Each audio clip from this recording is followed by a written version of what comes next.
What's up, everybody? Thralls Metal here once again. I'm Necrotic Nick. I'm Jammin. And we have yet another album review for you, and one that was kind of a surprise because I literally knew nothing about this band up until like a couple of days ago, and I just heard a sample of it. I blind bought the album, and it was mainly because two of the members are in a band I already like. So we are going to go over the latest offering from Suffer, Grand Canvas of the Aesthete. I have no idea what any of that means. Doesn't matter. It's something to do with aesthetic. All I did was look up the pronunciation. I didn't actually look up the definition of the word. So fail, but also win because we pronounced it right. So sweet. Thank you, Google, for looking out for us once again. Thanks, Google. We appreciate you. This also comes out on the 29th of March on Wise Blood Records. This band formed in 1990 in Sioux Falls, South Dakota. Now, this is only their second album. This band had a couple of breakups and reunions, and they're kind of like a long patch between releases. In fact, their first full length didn't come out until 2015, and their second reunion, before that, I think they had a 9-year run where it was just demos. But they broke up in 2018, I believe, and then reformed in 2022. There was an EP that came out before this, which I probably should have got, but I didn't because occasionally I miss things and I don't buy things. I know, that's weird, right? But strange. I saw a lot of stuff come out about this one, and when I saw who was in it, I was immediately interested because this features two members of Anger Rot, which is an awesome band from Sioux Falls, South Dakota. Pretty much, I have started calling them the Bloodbath of the Great Plains. And fair. That's a nice compliment, I think. But this definitely doesn't sound like Bloodbath. In fact, the only comparison I saw on the archives was to Carcass. And, I mean, if you're looking at the artwork, you don't really get, like, Carcass vibes from it. And I was like, maybe they got, like, you know, some Carcass elements. But, no, this sounds like Carcass, but it also sounds like a lot of other cool things. Like, baseline, if you love 90s death metal, specifically, I think you'll probably dig this. But, yeah, this has got some huge Carcass vibes with some really awesome, different sort of twists on it. Yeah. All right. So it starts off with the title track, of course. Horror synths, creepy spoken word. This happens a couple times throughout the album. Carcass-like atmosphere. Yeah. Though there's not like surgical references or anything like that. Like, honestly, it doesn't even feel gory. And if you look at like some of the song titles, it doesn't all scream Carcass. Again, like even looking at the song titles, you're like, I don't know if this would sound like Carcass. There's nothing about gore or surgery or entrails, or there's not even a gross collage on the cover. Yeah, first glance, you'd have no idea that this is anything remotely close to what it sounds like. So after you get through the creepy spoken word and the title track, you're hit immediately in the face with gigantic, chuggy guitars and harmonies. And there's your Carcass vibe right there. Yeah, but as it goes on, you hear other elements kind of get worked in. I described this opening track as brutal Carcass because it's still got all the Carcass hooks, like the guitar work itself. There's a really cool kind of Bill Steer-ish lead. Imagine that on Carcass Worship. Right. But there's like this big slam riff that comes in. It's like, all right, that's not on the Carcass sort of like radar there. Like, you rarely ever hear stuff like that on a Carcass album. And as this album goes on, you hear other elements sort of come in. Like, those brutal elements come back again on Pernicious Precarious Mess, which, man, yeah, some of these words, you guys really went for the vocab. But, yeah, brutal elements, more along the lines of suffocation. I think I wrote Suffocarcass.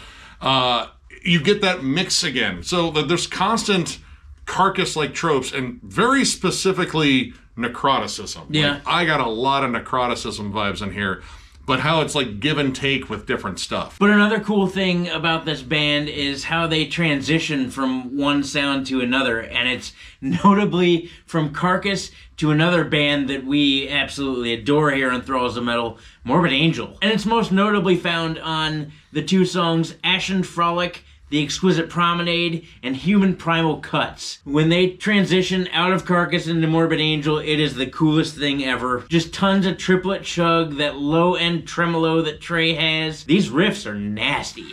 It almost kind of like gave me, I don't know, like some sort of like death metal fantasy. I've always wondered, like, what would Jeff Walker sound like singing over Morbid Angel riffs?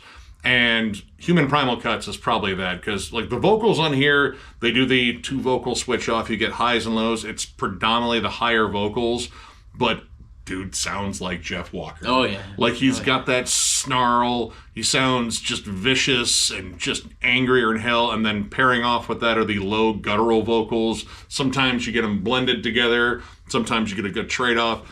But Human Primal Cuts is a more slow, brooding track. The riffs are notably more sinister and dark. I mean, they sound evil as shit, but with that sort of Jeff Walker delivery on top, it sounds more snide and vicious. This whole album is extremely riffy.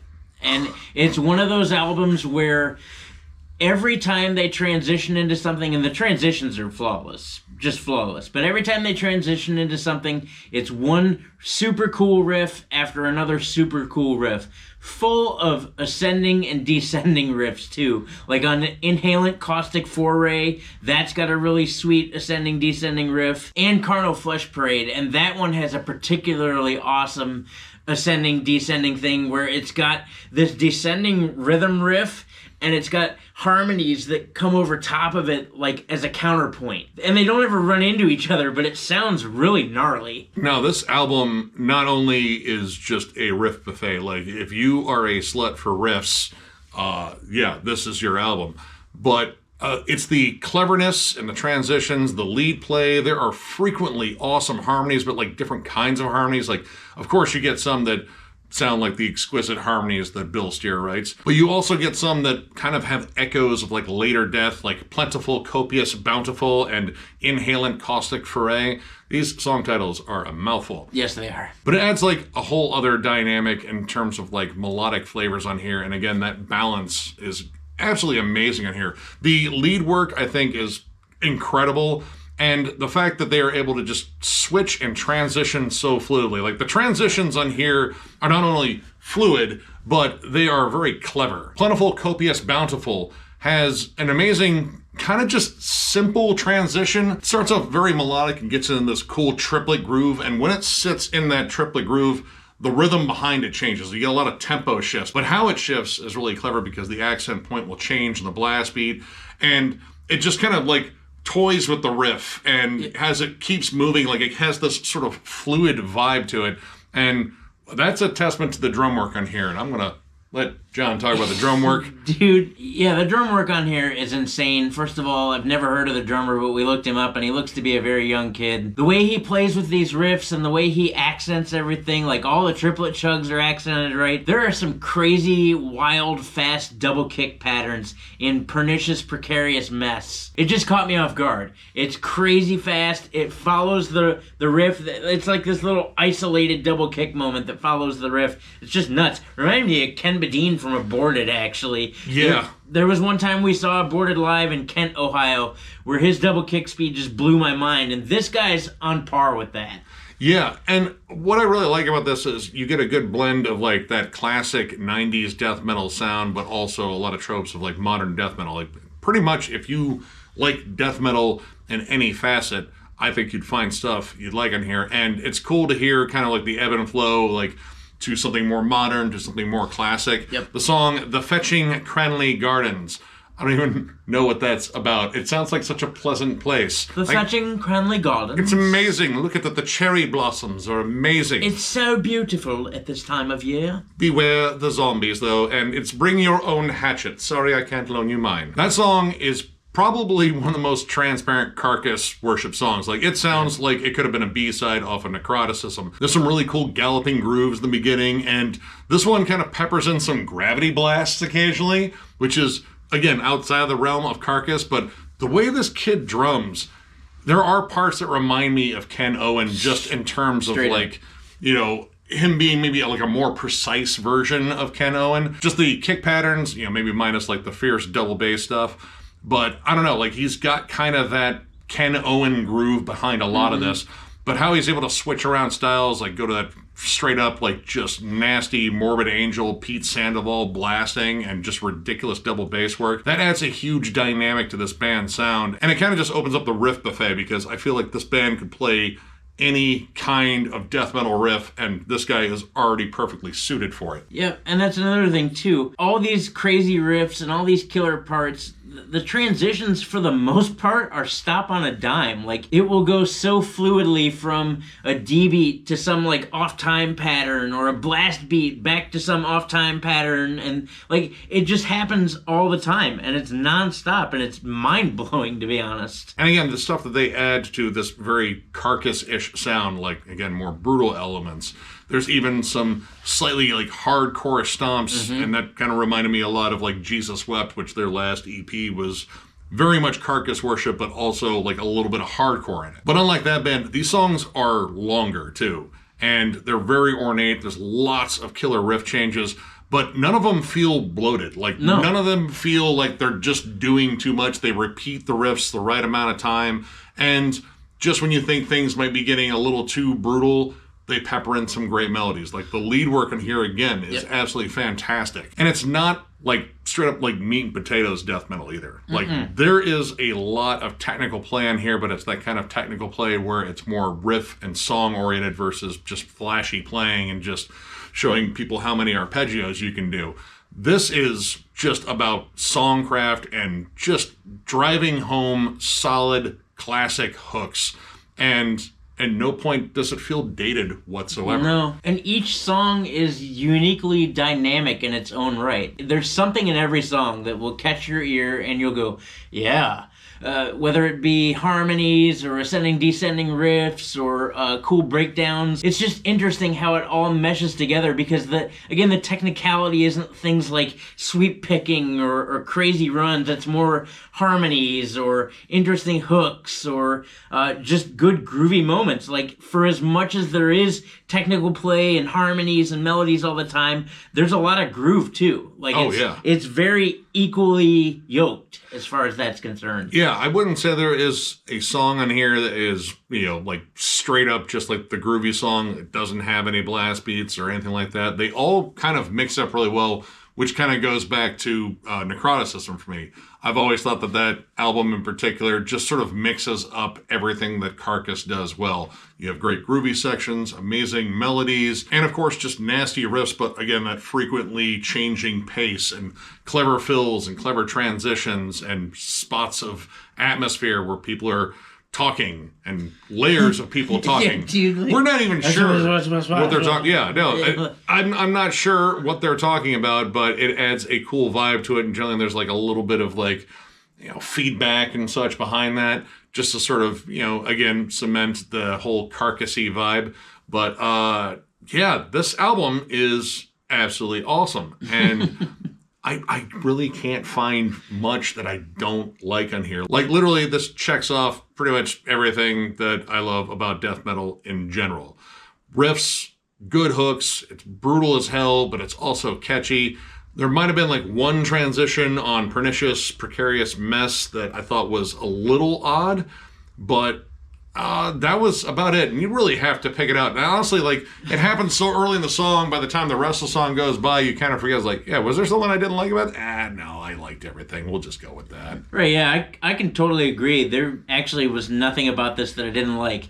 If I had a gripe, it would be that there was only 8 songs. It should have just played forever. It was still like over 40 minutes. Yeah, it was badass from the opening all the way until the end. And so because of that, I'm going to give this record 4.5 stars. And it's a solid 4.5, and it might be teetering on the 5, which I just can't do yet. But I guarantee I'm going to jam this album nonstop. It's killer. Dude, the riff work is killer. Big, beefy, crunchy, chuggy guitars that are constantly doing something entertaining. The harmonies and the melodies all go well together. The drum work is absolutely superb. The vocals, it's got a great mix. Like, I wouldn't change anything about the mix. This record is going to sound killer in the car. I liked every song. If you were to read through my notes, I started writing down like where the chuggy moments were and where the leads were and where the breakdowns were. And eventually I just wrote all the songs, because there's something awesome in every song. If you're a fan of Carcass and Morbid Angel and Black Dahlia Murder and Bloodbath and Jesus Wept and Skeletal Remains and all the awesome bands that are out there where these influences are definitely drawn from. I would highly recommend checking this out. This is a killer album. I am at a 4.5 as well, and yeah, this is kind of teetering in that 5 range. For the life of me, I can't find anything that I didn't like on here. Like, this is executed so damn well, and it's different than a lot of Carcass worship. Yeah. Like, this isn't just like you're exhumed or like impaled, like where they're kind of just going for the gore. Like, this is, I don't know, like just kind of different because they pepper in different elements. Again, like Morbid Angel, Suffocation, there's more brutality in spots, more groove in spots. When it is vicious, it is unrelentingly heavy. Like, this is like if Carcass ate meat. Like, yeah. They just became savage, knuckle-dragging, vicious cavemen that knew something about forensic pathology. The production here is about perfect, and again, if you love riffs, this album is just a buffet of them. And it isn't riff salad. Like, this is just great riff after great riff. The songs are well constructed. If you're a diehard Carcass fan, Morbid Angel, maybe some Suffocation. If you just love 90s death metal, and to a degree, modern death metal too, and you want to hear it blended to borderline perfection. Check this out. This is an absolutely amazing album. I am going to have to go order that EP now, not too long after we're done recording. And I might have to find the first album as well. And I'm going to have to find a shirt. And definitely, if you guys are watching this, please tour. Please come to Detroit. Please. So, if you enjoyed this review, give it a thumbs up, and if you are new to the channel, subscribe, because we do stuff like this all the time. We are also on Patreon. If you'd like to help us out there, there's a link down below to thrallsmetal.com. Our Patreon link is there. It is also on our channel up in the banner in the bottom right-hand corner.